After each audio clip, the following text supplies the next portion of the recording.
Sun travels வடமாகாணத்தில் சட்டப்பூர்வமான அனுமதியுடன் இயங்குகின்ற visa consultant and ticket agent. உங்கள் பெறுமதியான கடவுச்சீட்டுகள் ஆவணங்களுக்கு பாதுகாப்பான அனுமதி பெற்ற நிறுவனம் சன் டிராவல்ஸ்.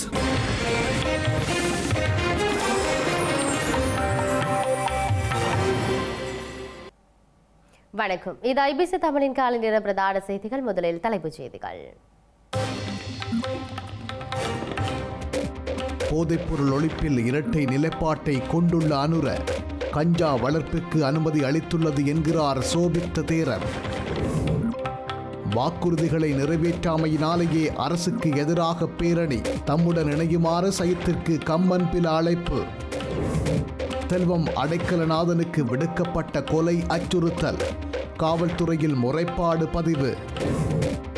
நாடு கடத்தப்பட்ட 3 தமிழர்களுக்கு தடுப்பு காவல், பயங்கரவாத தடுப்பு பிரிவு நடவடிக்கை. கோவையில் பாலியல் குற்றவாளிகளை சுட்டு பிடித்த தனிப்படை, தீவிரப்படுத்தப்படும் விசாரணை. அணுவாயுத சோதனை நடத்தவில்லை என்கிறது சீனா, ரம்பின் குற்றச்சாட்டிற்கு மறுப்பு. தொடர்பான விரிவான செய்திகள். இலங்கையில் போதைப்பொருள் அச்சுறுத்தலை கட்டுப்படுத்துவதற்கு ஜனாதிபதி முக்கியமான வேலை திட்டத்தை எடுத்துள்ள நிலையில் அரசாங்கம் கஞ்சா வளர்ப்பதற்கு 6 நிறுவனங்களுக்கு 66 ஏக்கர் வழங்கியுள்ளதன் மூலம் போதைப்பொருள் கட்டுப்படுத்தும் வேலை திட்டத்தில் இரட்டை நிலைப்பாடு காணப்படுவதாக ஒபல்வே சோபித்த தேரர் தெரிவித்துள்ளார். இலங்கையில் எந்த தலைவரும் மேற்கொள்ளாத போதைப்பொருள் அச்சுறுத்தலை ஒழிக்கும் நடவடிக்கையை ஜனாதிபதி அனுரகுமார திசாநாயக்க முன்னெடுத்துள்ளார். போதைப்பொருளை முற்றாக ஒழிப்பதாக சுகாதார விளையாட்டரங்கில் அவர் சத்தியமிட்டார். உண்மையில் அந்த தீர்மானம் மிகவும் முக்கியமாகும். நாட்டின் முன்னேற்றம், எதிர்கால சந்ததியினரின் எதிர்காலம் மற்றும் நாட்டின் அபிவிருத்தியை எதிர்பார்க்கும் அனைவரும் அதனை வரவேற்க வேண்டும். இது இவ்வாறு இருக்க ஏற்றுமதிக்காக என தெரிவித்து 6 நிறுவனங்களுக்கு கஞ்சா வளர்ப்பதற்கு 66 ஏக்கர் காணி வழங்கியிருக்கிறது. கஞ்சா வளர்ப்பதற்கு அனுமதிப்பது முற்றாக அரசியலமைப்புக்கு முரணான செயலாகும். 1929ஆம் ஆண்டு 17ஆம் இலக்க நச்சு கட்டுப்பாட்டு சட்டம் தொடர்ந்தும் செயற்பட்டு வருகின்றது. அதன் பிரகாரம் கஞ்சா வளர்ப்பது, அருகில் வைத்திருப்பது, ஏற்றுமதி, இறக்குமதி, விற்பனை செய்வது முற்றாக தடையாகும். இதற்கு மேலதிகமாக சுங்க, ஆயுர்வேதம், ஆகாரம் போன்ற சட்டங்களிலும் கஞ்சாவை ஊக்குவிக்க முடியாது. கடந்த அரசாங்கம் வீழ்ச்சியடைய காரணமும் டயனாவின் கஞ்சா ஊக்குவிப்பு நடவடிக்கையாகும். இது தூங்கிக் கொண்டிருக்கும் எதிர்க்கட்சியை எழுப்பிவிடும் யோசனையாகும். அதனால் ஏற்றுமதிக்காக கஞ்சா வளர்ப்பதற்கு இடமளிக்கும் வேலை திட்டத்தை உடனடியாக நிறுத்துமாறு மகாநாயக்க தேரர்கள் சிவில் அமைப்பினராக நாங்கள் அரசாங்கத்துக்கு சொல்கிறோம். பாதாள உலகம் போதைப்பொருள் ஒழிப்பதற்கு மேற்கொண்ட நடவடிக்கைகளை முன்னெடுத்து செல்லுங்கள். திருட்டுக்கு, ஊழல், மோசடிக்கு எதிராக மக்கள் வீதிக்கிறங்கி அதற்கு ஆதரவளித்த ஆட்சியாளர்களை வீட்டுக்கு அனுப்பிய மக்கள் இருக்கும் நாடு இது. அதனால் நாட்டுக்கு பொருத்தமில்லாத தீர்மானம் எடுப்பது அரசாங்கத்தின் இருப்புக்கும் தடையாக அமையக்கூடும். ஏற்றுமதி செய்வதற்காக கஞ்சா வளர்ப்பதற்கு அனுமதி வழங்கியிருந்தால் அது தொடர்பில் தீர்மானம் எடுத்த ஆய்வு அறிக்கை என்ன? ஒருவேளை அந்த நாடுகள் கஞ்சா கொள்வனவு செய்ய மறுத்துவிட்டால் அந்த கஞ்சா செடிகள் மீண்டும் நாட்டுக்குள் வராது என்பதற்கு என்ன உத்தரவாதம்?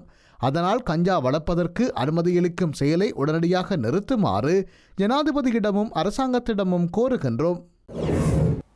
ஸ்ரீலங்கா அரசாங்கம் வழங்கிய வாக்குறுதிகளை நிறைவேற்றாத காரணத்தினாலேயே எதிர்வரும் 21ஆம் தேதி அரசாங்கத்துக்கு எதிராக பேரணியை ஏற்பாடு செய்துள்ளதாக பிபுத்துருகல உரிமைய கட்சியின் தலைவர் உதய கம்மன்பில தெரிவித்தார்.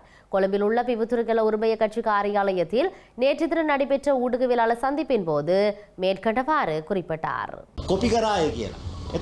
அரசியல் கொள்கை வேறுபாட்டினால் இந்த பேரணியில் பங்கேற்கப் போவதில்லை என்று எதிர்க்கட்சிகள் குறிப்பிடுவது தவறானது. ஏனெனில் அரசியல் கூட்டணி அமைக்க நாங்கள் அழைப்பு விடுக்கவில்லை. போலீஸ் சேவையின் கீழ் நிலையிலுள்ள ஒருவர் பொலிஸ்மா அதிபராக நியமிக்கப்பட்டால் பதவி நிலையில் சிரேஷ்டத்துவத்தில் இருப்பவர்கள் முரண்படுவார்கள். பொலிஸ்மா அதிபருக்கும் சிரேஷ்ட பொலிஸ்மா அதிபர்களுக்கும் இடையில் முரண்பாடுகள் தோற்றம் வரும், பனிப்போர் நிலவும். கடந்த காலங்களிலும் இவ்வாறான நிலை காணப்பட்டது. சிரேஷ்ட போலீஸ் அதிகாரிகளுக்கு இடையிலான முரண்பாட்டை ஊடகங்களுக்கு குறிப்பிடுவதை பொலிஸ்மா அதிபர் தவித்துக் கொள்ள வேண்டும். பொலிஸ்மா அதிபரின் செயற்பாடுகள் வெறுக்கத்தக்கவை. அரசாங்கத்தின் அரசியல் நிகழ்ச்சி நிரலுக்கு அமைய செயற்படும் போது இவ்வாறான நெருக்கடிகள் ஏற்படும். அரசாங்கத்தின் சர்வாதிகார செயற்பாடு மற்றும் போலியான வாக்குறுதிகளுக்கு எதிராக எதிர்வரும் 21ஆம் தேதி மாபெரும் பேரணியை ஏற்பாடு செய்துள்ளோம். ஒரு சில எதிர்க்கட்சிகள் இந்த பேரணியில் பங்கேற்கப் போவதில்லை. இருப்பினும் இந்த பேரணிக்கு வாழ்த்து தெரிவிப்பதாக குறிப்பிட்டுள்ளன. ஒரு எதிர்க்கட்சி மாத்திரம் இந்த பேரணிக்கு கடும் எதிர்ப்பை வெளிப்படுத்தியுள்ளது. மக்களுக்கு வழங்கிய வாக்குறுதிகளை நிறைவேற்றாத காரணத்தால் தான் எதிர்வரும் 21ஆம் திகதி அரசாங்கத்துக்கு எதிராக பேரணியை ஏற்பாடு செய்துள்ளோம். அரசியல் கொள்கை வேறுபாட்டினால் இந்த பேரணியில் பங்கேற்கப் போவதில்லை என்று எதிர்க்கட்சிகள் குறிப்பிடுவது தவறானது. ஏனெனில் அரசியல் கூட்டணி அமைக்க நாங்கள் அழைப்பு விடுக்கவில்லை என்பதை எதிர்க்கட்சிகள் முதலில் விளங்கிக் கொள்ள வேண்டும். நாடாளுமன்ற உறுப்பினர் செல்வம் அடைக்கலநாதன் தனது உயிருக்கு அச்சுறுத்தல் விடுக்கப்பட்டுள்ளதாக தெரிவித்து யாழ்ப்பாண காவல் நிலையத்தில் முறைப்பாடு செய்துள்ளார். கனடாவில் வசிக்கும் நபரொருவர் தொலைபேசி ஊடாக தனக்கு உயிர் அச்சுறுத்தல் விடுத்துள்ளதாக தனது முறைப்பாட்டில் நாடாளுமன்ற உறுப்பினர் செல்வம் அடைக்கலநாதன் தெரிவித்துள்ளார். அதேவேளை நீர்கொழும்பு பகுதியில் நபரொருவர் தற்கொலை செய்து கொண்டதாக கூறப்படும் சம்பவம் தொடர்பில் நாடாளுமன்ற உறுப்பினர் செல்வம் அடைக்கலநாதனுக்கு தொடர்பு இருப்பதாக சமூக வலைதளங்களில் செய்திகள் பகிரப்பட்டு வருகின்றது. இந்த நிலையில் தற்கொலை செய்து கொண்ட நபருக்கும் பெண்ணொருவருக்கும் நாடாளுமன்ற உறுப்பினருக்கும் தொடர்பு இருப்பதாக தனது யூடியூப் தளத்தில் கருத்துக்களை பதிவு செய்த யூடியூபர் ஒருவர் எதிராக மன்னார் நகரசபை நகரபிதா மன்னார் போலீஸ் நிலையத்தில் முறைப்பாடு செய்துள்ளமை குறிப்பிடத்தக்கது. இலங்கையில் நடந்த குற்றச்சம்பவங்களுடன் தொடர்புடையவர்கள் என கூறப்பட்டு அண்மையில் இந்தியாவிலிருந்து நாடு கடத்தப்பட்ட 3 சந்தேக நபர்களை 90 நாட்களுக்கு தடுப்பு காவலில் வைத்து விசாரணை செய்வதாக பயங்கரவாத விசாரணை பிரிவு கோட்டை நீதவானுக்கு அறிவித்துள்ளது. இந்தியாவினால் நாடு கடத்தப்பட்ட பின்னர் கட்டுநாயக்க விமான நிலையத்தில் வைத்து கைது செய்யப்பட்ட ஜீவராஜா சுஜீபன், இளங்கோ இசையழகன் மற்றும் யோகராஜா ஆகியோரே இவ்வாறு தடுப்பு காவலில் வைத்து விசாரிக்கப்படுகின்றனர். அண்மையில் வல்வெட்டித்துறை பகுதியில் கண்டுபிடிக்கப்பட்ட குண்டுகள் தொடர்பிலும் இந்த 3 சந்தேக நபர்களுக்கும் தொடர்பு உள்ளதா என்பது குறித்து விசாரணைகள் மேற்கொள்ளப்பட்டு வருவதாகவும் காவல்துறை நீதிமன்றத்தில் தெரிவித்தது. இந்த சம்பவம் தொடர்பான மேலதிக விசாரணைகளை மேற்கொண்டு அது குறித்த அறிக்கையை நீதிமன்றத்தில் எதிர்வரும் தவணையில் சமர்ப்பிக்குமாறு நீதவான் காவல்துறைக்கு உத்தரவிட்டுள்ளார். இலங்கையில் அரசு சேவைகளுக்காக அறிமுகப்படுத்தப்பட்டுள்ள கௌபே என்ற டிஜிட்டல் கட்டண முறை மூலம் 1 பில்லியன் ரூபாவுக்கும் அதிகமான பணம் செலுத்தப்பட்டுள்ளது. இலங்கையில் 200 அரச நிறுவனங்கள் இந்த டிஜிட்டல் கட்டண முறையில் இணைந்துள்ளதாக டிஜிட்டல் பொருளாதார அமைச்சு தெரிவித்துள்ளது. அரச சேவைகளின் பாதுகாப்பான மற்றும் இணையவழி கட்டணத்திற்காக கௌபே டிஜிட்டல் கட்டண முறையை டிஜிட்டல் பொருளாதார அமைச்சு, தகவல் மற்றும் தொடர்பு தொழில்நுட்ப நிறுவனம் மற்றும் லங்காபே ஆகியவை இணைந்து அறிமுகப்படுத்தியுள்ளன. வரிகள் மற்றும் அபராதங்கள் உட்பட பல்வேறு அரசு தொடர்பான பரிவர்த்தனைகளை விரைவாகவும் எளிதாகவும் பணமில்லாமலும் செய்யும் நோக்கில் இந்த புதிய கட்டண முறை அறிமுகப்படுத்தப்பட்டுள்ளது. அத்துடன் நேற்று வரை இந்த முறை மூலம் 40,920 பரிவர்த்தனைகள் செய்யப்பட்டுள்ளதாக தெரிவிக்கப்பட்டுள்ளது. இந்த திட்டத்தின் அடுத்த கட்டமாக 1000 அரசு நிறுவனங்களை சேர்த்து 1 டில்லியன் ரூபாய் என்ற கட்டண வரம்பை கடப்பதற்கு எதிர்பார்த்துள்ளதாக டிஜிட்டல் பொருளாதார அமைச்சு குறிப்பிட்டுள்ளது. வடபகுதி கடற்பகுதியில் கைது செய்யப்பட்ட 31 இந்திய கடற்தொழிலாளர்களை விளக்கமறியலில் வைக்குமாறு பருத்தித்துறை நீதவான் நீதிமன்றம் உத்தரவிட்டுள்ளது. தமிழக கடற்தொழிலாளர்கள் 31 பேரும் 3 படகுகளுடன் ஸ்ரீலங்கா கடற்படையினரால் கைது செய்யப்பட்டு பின்னர் நீதிமன்றத்தில் முன்னிலைப்படுத்தப்பட்டனர். இந்த நிலையில் அவர்களை எதிர்வரும் 17ஆம் திகதி வரை விளக்கமறியலில் வைக்குமாறு நீதிமன்றம் உத்தரவிட்டுள்ளது. இதேவேளை குறித்த சந்தர்ப்பத்தில் கைது செய்யப்பட்ட மேலும் 4 இந்திய கடற்தொழிலாளர்கள் இன்றைய தினம் நீதிமன்றத்தில் முன்னிலைப்படுத்தப்பட உள்ளனர். குறித்த 4 தொடர்பில் சந்தேகம் ஏற்பட்ட நிலையில் அவர்கள் நீதிமன்றத்தில் முன்னிலைப்படுத்தப்படாமல் விசாரணைக்கு உட்படுத்தப்பட்டிருந்தனர். எனினும் சந்தேகம் தீர்க்கப்பட்ட நிலையில் இன்றைய தினம் அவர்கள் நீதிமன்றத்தில் முன்னிலைப்படுத்தப்பட உள்ளனர். இதேவேளை தமிழகத்தைச் சேர்ந்த 74 மீனவர்கள் இலங்கை சிறைகளில் அடைக்கப்பட்டுள்ளனர். மேலும் கடந்த பல ஆண்டுகளாக பறிமுதல் செய்யப்பட்ட 242 மீன்பிடி படகுகளும் இன்னும் மீட்கப்படாமல் உள்ளன. இதேவேளை இந்த வருடத்தின் இதுவரையான காலப்பகுதியில் 40 படகுடன் 310 இந்திய மீனவர்கள் கைது செய்யப்பட்டுள்ளமை குறிப்பிடத்தக்கது. யாழ்ப்பாணத்தில் வழிப்பறி கொள்ளையில் ஈடுபட்ட குற்றச்சாட்டில் தேடப்பட்டு வந்த நபர் உள்ளிட்ட 6 பேர் ஐஸ் போதைப் பொருட்களுடன் கைது செய்யப்பட்டுள்ளனர்.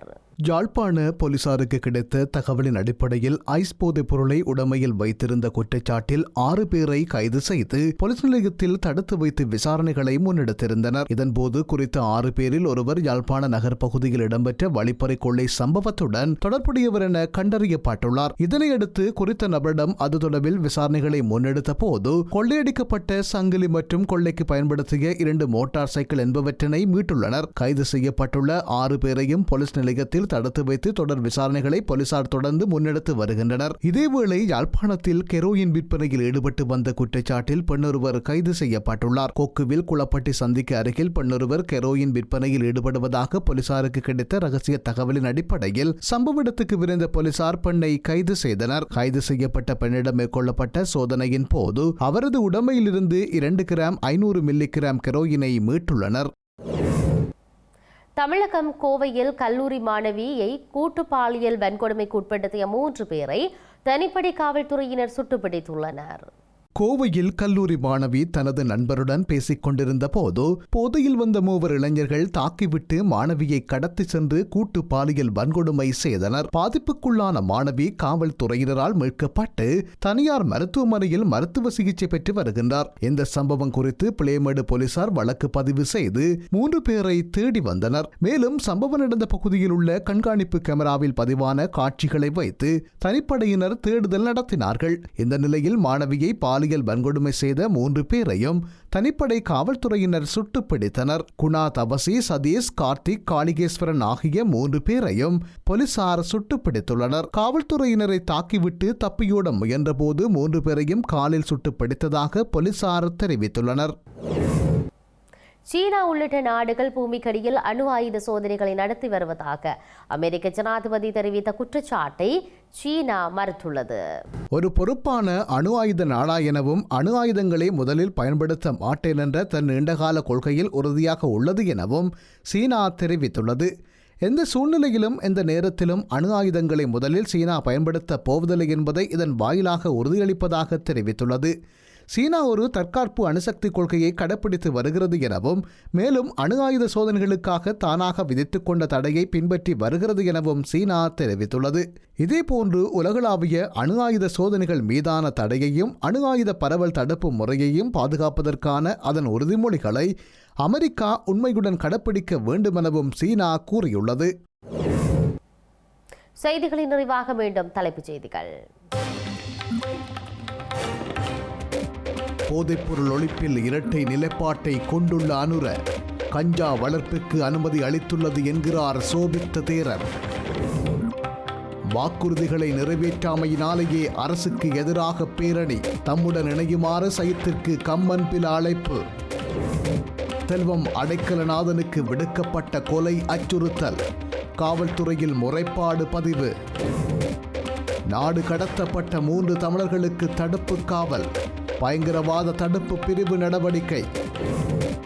கோவையில் பாலியல் குற்றவாளிகளை சுட்டு பிடித்த தனிப்படை, தீவிரப்படுத்தப்படும் விசாரணை.